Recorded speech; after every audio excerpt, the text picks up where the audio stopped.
आजमगढ़ के थाना बिलरियागंज क्षेत्र में हुई युवती की हत्या का आज पुलिस ने खुलासा कर दिया। आपको बता दें कि गांव बिदवल में किशोरी की हुई हत्या का खुलासा हुआ है। 19 अगस्त को ग्राम बिदवल की पोखरी में एक युवती का तैरता हुआ शव मिला था। पुलिस द्वारा मौके पर जाकर शव को कब्जे में लेकर पोस्टमार्टम की कार्रवाई की गई। सूचना पर पुलिस ने आरोपी मौजम को गिरफ्तार कर लिया, क्योंकि साक्ष्यों के आधार पर मौजम का नाम सामने आया था और आरोपी घटना के दिन से ही अपने घर से फरार चल रहा था।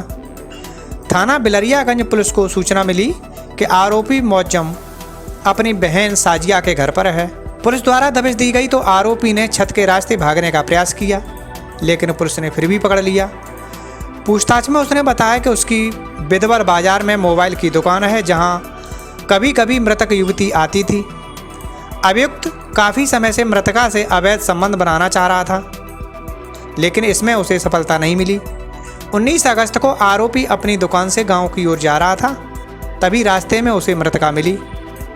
उसको घर छोड़ने के बहाने अपनी बाइक पर बैठा लिया और पोखरी के पास कोठरी में ले गया, जहां उसने अवैध संबंध बनाने की कोशिश की, लेकिन मृतका द्वारा विरोध करते हुए चिल्लाने का प्रयास किया गया। उसी समय आरोपी ने उसका गला दबा दिया, जिससे उसकी मृत्यु हो गई। दिनांक 19/8/22 को थाना बिलरियागंज के ग्राम बिंदुवल में पुलिस को यह सूचना प्राप्त हुई कि झूरी की पोखरी में एक युवती का शव है। इस पर पुलिस तत्काल मौके पर पहुंची और शव को निकाला गया, तो उसकी शिनाख्त गांव की ही एक युवती के रूप में हुई।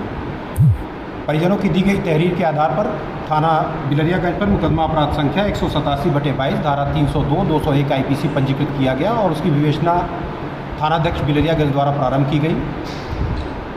विवेचना के दौरान परिजनों के बयान, परिस्थितिजन्य साक्ष्य और वैज्ञानिक साक्ष्य संकलन के आधार पर मुअज्जम पुत्र स्वर्गीय इसरार अहमद उर्फ झूरी का नाम प्रकाश में आया। पूछताछ से यह ज्ञात हुआ अभियुक्त की गिरफ्तारी का थाना निजामाबाद के ग्राम फरिया से की गई और अभियुक्त से पूछताछ के दौरान यह बात प्रकाश में आई कि युवती अभियुक्त की मोबाइल की दुकान पर आया करती थी, तो अभियुक्त उससे अनुचित अपेक्षा करता था।